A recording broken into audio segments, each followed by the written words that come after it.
দেবলীনার খুনী রূপ দেখে স্তব্ধ ইন্দ্রাণী। মেঘার জীবনের কি তবে শেষ অধ্যায়? দরজার সামনে ধরা পড়ল আসল মুখোশ। এবার কি চরম শাস্তি অপেক্ষা করছে? আজকের পর্বে এমন ধামাকা টুইস্ট যা বদলে দেবে কুসুমের পুরো খেলাটা। অবশেষে সবার সামনে খসে পড়ল দেবলীনার আসল মুখোশ। মেঘাকে চিরতরে এই পৃথিবী থেকে সরিয়ে দেওয়ার জন্য দেবলীনা যখন নিজের হাতে মেঘার গলা টিপে ধরেছে, ঠিক সেই চরম মুহূর্তেই দরজায় এসে দাঁড়াল ইন্দ্রাণী। হ্যাঁ বন্ধুরা, নিজের চোখকে যেন বিশ্বাস করতে পারছে না ইন্দ্রাণী। মেঘার জীবনের কি এখানেই শেষ, নাকি এবার দেবলীনার ঘাড় ধাক্কা খাওয়ার সময় চলে এসছে? আজকের ভিডিওতে এমন এক ধামাকা হতে চলেছে যা আপনাদের রীতিমতো শিউরে দেবে। তাই একটা সেকেন্ডও স্কিপ না করে ভিডিওটি শেষ পর্যন্ত দেখতে থাকুন। কখনো হয়নি। আমরা সবাই জানি দেবলীনা কোনোদিনও মেঘাকে সহ্য করতে পারে না।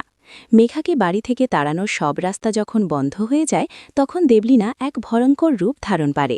সুযোগ বুঝে মেঘাকে একা পেয়ে তার উপর ঝাঁপিয়ে পড়ে সে। রাগে অন্ধ হয়ে দেবলীনা সোজা মেঘার গলা টিপে ধরে। মেঘা ছটফট করতে থাকে, তার দম বন্ধ হয়ে আসে। দেবলীনার চোখে তখন খুনের নেশা। কিন্তু বন্ধুরা, কথায় আছে না, পাপের ঘোড়া একদিন না একদিন ঠিক পূর্ণ হয়। মেঘা যখন মৃত্যুর সাথে পাঞ্জা লড়ছে, ঠিক সেই মুহূর্তে সেখানে ঘটে যায় এক বিশাল চমৎকার। ঘরের দরজায় এসে দাঁড়ায় স্বয়ং ইন্দ্রাণী। নিজের চোখের সামনে দেবলীনাকে এমন খুনী রূপে দেখে ইন্দ্রাণীর পায়ের তলা থেকে মাটি সরে যায়। দেবলীনা ইন্দ্রাণীকে দেখে ভয়ে একেবারে কাঠ হয়ে যায়। তার হাত মেঘার গলা থেকে ছিটকে সরে আসে। ইন্দ্রাণীর চোখে তখন রাগের আগুন জ্বলছে। এবার কি করবে ইন্দ্রাণী? নিজের এই ভয়ঙ্কর রূপ ঢাকতে দেবলীনা কি আবার কোনো নতুন মিথ্যা গল্পের ফাঁদ ফাঁদবে, নাকি এবার সোজাসুজি ঘাড় ধাক্কা খাবে? সব জানতে হলে চোখ রাখুন আগামী পর্বে। বন্ধুরা, আপনারা যদি চান যে দেবলীনার এবার চরম শাস্তি হোক এবং মেঘা তার ন্যায্য বিচার পাক, তাহলে এখনই ভিডিওটিতে একটি লাইক করে দিন।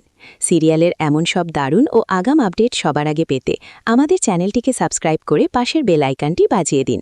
আজকের মতো এখানেই বিদায় নিচ্ছি। দেখা হচ্ছে পরের ভিডিওতে। ভালো থাকবেন, সুস্থ থাকবেন।